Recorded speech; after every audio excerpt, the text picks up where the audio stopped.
Yetimler Vakfı gerek yurt içinde ve gerekse dünyanın diğer mazlum coğrafyalarında yetimlere, diğer muhtaç sahiplerine ve mazlumlara çeşitli alanlarda yardım yapan bir vakıftır.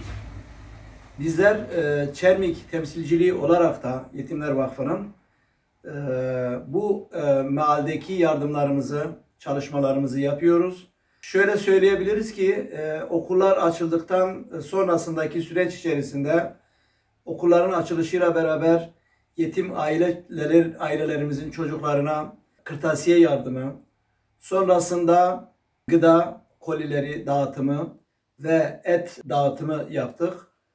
Son olarak bu Kasım ayında, bugünlerde Çermik'in gerek merkezinde ve gerekse de köylerinde kışlık giysi olarak bot, mont, bere ve diğer giysi yardımı ve dağıtımı yaptık.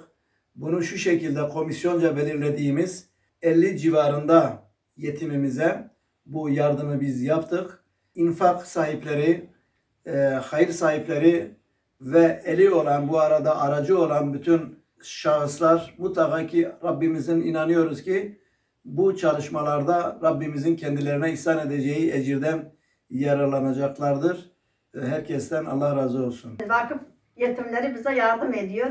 Gıda olsun, giyim olsun, et olsun, kırtasiye malzemeleri olsun. Bize yardımda bulunuyorlar, her çeşit yardımda. Kendilerine teşekkür ediyoruz. Verenin, vesile olanın Allah herkesin hayrını kabul etsin.